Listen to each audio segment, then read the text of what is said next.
KTV ವೀಕ್ಷಕರಿಗೆ ನಮಸ್ಕಾರಗಳು. ಸಹ ಸಂಚಾಲಕರಾಗಿ ಕೆಲಸ ಮಾಡ್ತಾ ಇದ್ದಾರೆ. ತಾಲೂಕು ಅಧ್ಯಕ್ಷರು ಅಮಿತ್ ಅವರು ಬಂದಿದ್ದಾರೆ, ಕೋಲಾರ ನಗರ ಅಧ್ಯಕ್ಷರು ಸಹಿತ ಅವರು ಬಂದಿದ್ದಾರೆ, ಕೆಜೆಪ್ನ ಅಧ್ಯಕ್ಷರು ದಿವ್ಯಾ ಅವರು ಬಂದಿದ್ದಾರೆ, ಶ್ರೀನಿವಾಸಪುರ ತಾಲೂಕು ಅಧ್ಯಕ್ಷರು ಅವರು ಬಂದಿದ್ದಾರೆ, ಜಿಲ್ಲಾ ಉಪಾಧ್ಯಕ್ಷರಾದ ಮಂಜುಳಾ ಅವರು ಬಂದಿದ್ದಾರೆ. ಮನೆಗೆ ಬೂತ್ಗಳಿಗೆ ಹೋಗಿ ನಾವು ಕೆಲಸವನ್ನು ಮಾಡ್ತೇವೆ. ಆ ಕೆಲಸಕ್ಕೋಸ್ಕರ ಇವತ್ತು ನಾವು ಭಾರತೀಯ ಜನತಾ ಪಕ್ಷದ ಎಲ್ಲ ತಾಯಂದಿರು ನಾವು ಕಾರ್ಯಾಗಾರವನ್ನು ಕೂಡ ಮಾಡುವವರಿದ್ದೇವೆ. ಆದ್ರಿಂದ ಸುಳ್ಳಿಗೆ ಜಯ ಸಿಗುತ್ತೋ ನಿಜಕ್ಕೆ ಜಯ ಸಿಗುತ್ತೆ ಎನ್ನುವ ನಡೆಯುವ ಚುನಾವಣೆ ಇದು. ನಮಗೆ ವಿಶ್ವಾಸ ಇದೆ, ಆ ನೀತಿಯ ಶ್ರಮವನ್ನು ನಮ್ಮ ತಾಯಂದಿರು ಮಾಡ್ತಾರೆ. ಈ ಚುನಾವಣೆಯಲ್ಲಿ 28ಕ್ಕೆ 28 ಗೆಲ್ಲುವುದರ ಜೊತೆಗೆ ನಮ್ಮ ಈ ಕೋಲಾರವನ್ನು ಅತ್ಯಂತ ಹೆಚ್ಚಿನ ಬಹುಮತದೊಂದಿಗೆ ನಾವು ಗೆಲ್ತೇವೆ ಎನ್ನುವ ವಿಶ್ವಾಸ ನಮ್ಮೆಲ್ಲರಿಗೂ ಕೂಡ ಇದೆ. ನಮಸ್ತೆ. ದಿವಾಳಿ ಹಂತದಲ್ಲಿ ನಮ್ಮ ಕರ್ನಾಟಕ ರಾಜ್ಯವನ್ನು ತಂದು ನಿಲ್ಲಿಸಿದ್ದಾರೆ. ಎಲ್ಲಿಂದೆಲ್ಲ ದುಡ್ಡು ತೆಗಿತಾರೆ, ಎಲ್ಲಿಗೂ ಆಗ್ತಾರೆ, SC/ST ಇಂದ ತೆಗಿತಾರೆ, ಇನ್ನೊಂದು ಕಡೆಗೆ ಆಗ್ತಾರೆ. ಇವತ್ತು ದೇವರ ಹುಂಡಿಗೆ ಸಮೇತ ಕೈ ಹಾಕುವಂತ ಕೆಲಸವನ್ನ ಇವತ್ತು ಮಾಡಿದ್ದಾರೆ. ಆದ್ರಿಂದ ನನಗೆ ಆಶ್ಚರ್ಯ ಅನಿಸುತ್ತೆ. ದಿವಾಳಿ ಅಂಚು ಇನ್ನೇನೋ 1-2% ಅಲ್ಲಿ ಇದ್ದೇವೆ ನಾವು 3ಕ್ಕೆ ಹತ್ತಿರ ಬರಲಿಕ್ಕೆ. ಈಗಾಗಲೇ 2.92% ಅನ್ನ ನಾವು ತಗೊಂಡಾಗೆ 3ಕ್ಕಿಂತ ಜಾಸ್ತಿ ಹೋಗಬಾರ್ದು. 3ಕ್ಕಿಂತ ಜಾಸ್ತಿ ಹೋದ್ರೆ ನಾವು ದಿವಾಳಿ ತನಕ ಹೋಗ್ತೇವೆ. ಆ ಮಟ್ಟಕ್ಕೆ ನಾವು ತಲುಪಿ ಆಗಿದೆ. ಇವರು ಎಲ್ಲಿಂದ 1 ಲಕ್ಷ ಕೊಡ್ತಾರೆ, ಹೇಳಿದೇನೆ ಕೊಡುವ ಸ್ಥಿತಿಯಲ್ಲಿ ಇದ್ದಾರೆ ಇಲ್ಲ ಗೊತ್ತಿಲ್ಲ. ಒಂದು ಕಡೆಯಲ್ಲಿ ಟ್ಯಾಕ್ಸ್ ಇದಾಗ್ತಾ ಇಲ್ಲ, ಒಂದು ಕಡೆಯಲ್ಲಿ ಯಾರದ ಮೇಲೆ ಗೂಬೆ ಕೊರಿಸುವಂಥದ್ದು.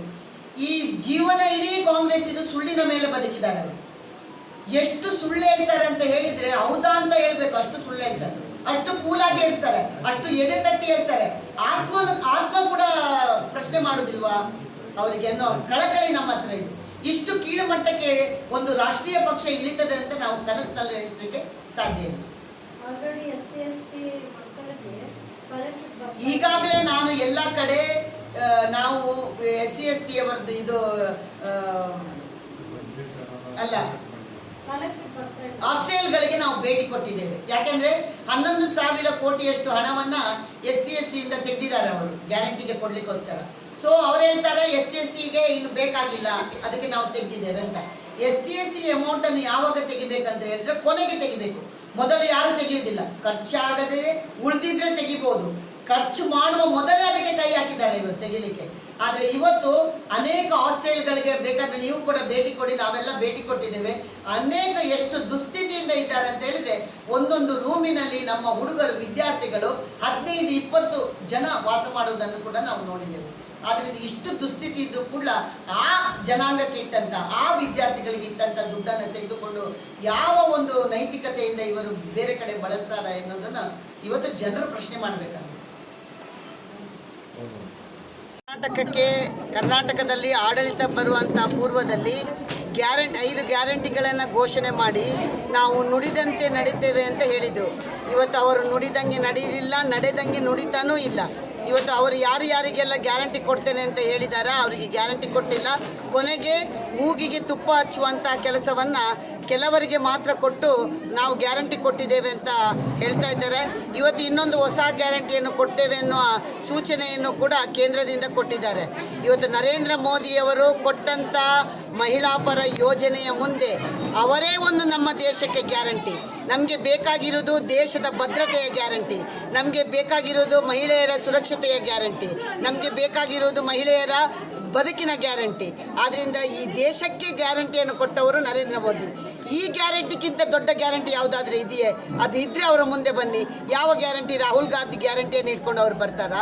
ಇವತ್ತು ಇಲ್ಲಿ ಭಯೋತ್ಪಾದಕರು, ಇವರ ಆಡಳಿತದಲ್ಲಿ ಭಯೋತ್ಪಾದಕರು ಚಿಗುರ್ತಾ ಇದ್ದಾರೆ. ಕರ್ನಾಟಕದಲ್ಲಿ ರಾಷ್ಟ್ರ ವಿರೋಧ ಚಟುವಟಿಕೆಗಳು ಇಲ್ಲಿ ನಡೀತಾ ಇದೆ. ಇಂಥ ಸಂದರ್ಭದಲ್ಲಿ ಕಾಗೆ ಗುಬ್ಬಚ್ಚಿಯ ಕಥೆಯನ್ನು ಹೇಳೋದನ್ನು ನಿಲ್ಲಿಸಬೇಕು. ಕಾಗೆಗಳ ಸಂಖ್ಯೆನೂ ನಮ್ಮ ದೇಶದಲ್ಲಿ ಕಡಿಮೆ ಆಗಿದೆ, ಗುಬ್ಬಚ್ಚಿ ಸಂಖ್ಯೆನೂ ಕಡಿಮೆ ಆಗ್ತಾ ಇದೆ. ಆದ್ದರಿಂದ ಇಂಥ ಒಂದು ಹೇಳಿಕೆಯನ್ನು ಕೊಟ್ಟು ದಾರಿ ತಪ್ಪಿಸುವಂಥ ಕೆಲಸವನ್ನು ಮಾಡ್ತಾ ಇದ್ದಾರೆ. ಕೋಲಾರ ಕ್ಷೇತ್ರದಲ್ಲಿ ಮಹಿಳಾ ಮತದಾರರು ಬಹಳ ದೊಡ್ಡ ಸಂಖ್ಯೆಯಲ್ಲಿ ಇದ್ದಾರೆ, ಪುರುಷರಿಗಿಂತ ಮಹಿಳಾ ಮತದಾರರು ದೊಡ್ಡ ಸಂಖ್ಯೆಯಲ್ಲಿದ್ದಾರೆ. ಇವತ್ತು ಭಾರತೀಯ ಜನತಾ ಪಕ್ಷದ ಕಾರ್ಯಕರ್ತರಿಗೆ, JDSನ ಕಾರ್ಯಕರ್ತರಿಗೆ ಶಕ್ತಿ ಇದೆ. ಎಲ್ಲರೂ ಕೂಡ ಮನೆ ಮನೆಗೆ ಹೋಗಿ ಇವರ ಸುಳ್ಳು ಗ್ಯಾರಂಟಿಗಳನ್ನು ಬಹಿರಂಗಪಡಿಸಿ ಸತ್ಯ ನಿಜವಾದ ಗ್ಯಾರಂಟಿಯನ್ನು ಕೊಟ್ಟಂಥ ನರೇಂದ್ರ ಮೋದಿಯ ಗ್ಯಾರಂಟಿಯನ್ನು ನಾವೆಲ್ಲರಿಗೂ ಕೂಡ ಮನೆ ಮನೆಗೆ ಹೋಗಿ ತಿಳಿಸ್ತೇವೆ. ಖಂಡಿತ ಈ ಕ್ಷೇತ್ರದಲ್ಲಿ ಭಾರತೀಯ ಜನತಾ ಪಕ್ಷ ಮತ್ತು JDSನ ನೇತೃತ್ವದ ಮಲ್ಲೇಶಣ್ಣನವರು ಗೆದ್ದು ಬರ್ತಾರೆ ಎನ್ನುವ ವಿಶ್ವಾಸ ನಮಗೆಲ್ಲರಿಗೂ ಇದೆ. ಇವತ್ತಿನ ಕಾರ್ಯಕ್ರಮಗಳು? ಇವತ್ತು ಜಿಲ್ಲಾ ಬಿಜೆಪಿ ಈ 4 ವಿಧಾನಮಂಡಲದ ಕ್ಷೇತ್ರದ ಚಿಕ್ಕಬಳ್ಳಾಪುರ ಬಿಟ್ಟು ಇಲ್ಲಿ ಕೋಲಾರದ 4 ಮಂಡಲಗಳ ಒಂದು ಎಲ್ಲ ಕಾರ್ಯಕರ್ತರು, ಪ್ರಮುಖ ಕಾರ್ಯಕರ್ತರು ನಾವು ಭಾಗವಹಿಸಿದ್ದೇವೆ.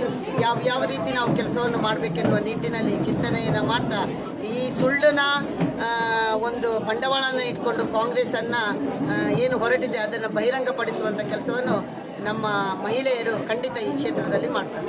1 ಲಕ್ಷ ವಾರ್ಷಿಕ ಮಹಿಳೆಯರಿಗೆ ಆಗ್ತೀರಿ ಅಂತ ಭರವಸೆ ಕೊಟ್ಟಿದ್ದಾರೆ. ಅವ್ರ ಸರ್ಕಾರ ಬಂದರೆ ಕಾಂಗ್ರೆಸ್ದು ರಾಷ್ಟ್ರೀಯ ಅವರು ಸರ್ಕಾರ ಬಂದರೆ 1 ಲಕ್ಷ ಕೊಡ್ತಾರೆ ಹೇಳಿದ್ದಾರೆ. ಇವತ್ತು ಸರ್ಕಾರ ಬಂದ ನಂತರ ಇವತ್ತು ಪ್ರತಿಯೊಂದು ಮಹಿಳೆಯರಿಗೆ ಬದುಕನ್ನು ಕೊಟ್ಟಿದ್ದಾರೆ. ಲಕ್ಷ ಪ್ರಶ್ನೆ ಅಲ್ಲ, ಎಷ್ಟಾ ಲಕ್ಷ ಕೊಟ್ಟರೂ ಸಿಗದಂಥ ನಮ್ಮ ಜೀವದಕ್ಕೆ ಬದುಕನ್ನು ಕೊಟ್ಟವರು ನರೇಂದ್ರ ಮೋದಿ ಅವರು. ಇವತ್ತು ವ್ಯಾಕ್ಸಿನೇಷನ್ ಇವತ್ತು ಬದುಕಿ ನಾವು ಇವತ್ತು ನಿಂತಿದ್ದೇವೆ ಅಂತ ಹೇಳಿದರೆ ಒಂದೇ 1 ರೂಪಾಯಿಯನ್ನು ಕೊಡದೆ ಅವರು ಹೇಳಿದ್ರಲ್ಲ, ಕಾಕನಿಗೆ ಫ್ರೀ, ಕೂಕನಿಗೆ ಫ್ರೀ, ಕೇಕೆಗೆ ಫ್ರೀ ಅಂತ, ಎಲ್ಲರಿಗೂ ಫ್ರೀ ಅಂತ ಹೇಳಿ ಯಾರಿಗೂ ಕೊಟ್ಟಿಲ್ಲ. ಆದರೆ ನರೇಂದ್ರ ಮೋದಿ ಕಾಕನೂ ಅಲ್ಲ, ಕೀಕನೂ ಅಲ್ಲ, ಈ ದೇಶದಲ್ಲಿರ್ತಕ್ಕಂಥ 140 ಜನರಿಗೂ ಕೂಡ ವ್ಯಾಕ್ಸಿನೇಷನನ್ನು ಕೊಟ್ಟು ನಮಗೆ ಜೀವದ ಗ್ಯಾರಂಟಿಯನ್ನು ಕೊಟ್ಟಿದ್ದಾರೆ. ನಮ್ಮ ದೇಶದ ಸೈನಿಕರಿಗೆ ಬದುಕನ್ನು ಕೊಟ್ಟಿದ್ದಾರೆ, ಈ ದೇಶದ ರಕ್ಷಣೆಗೆ ಕೊಟ್ಟಿದ್ದಾರೆ. ಈ ರಕ್ಷಣೆಯ ಮುಂದೆ ಅವರದ್ದೆಲ್ಲ ಅವರು ಕೊಡುವಂಥ ಪೊಳ್ಳು ಎಲ್ಲ ಕೂಡ 000.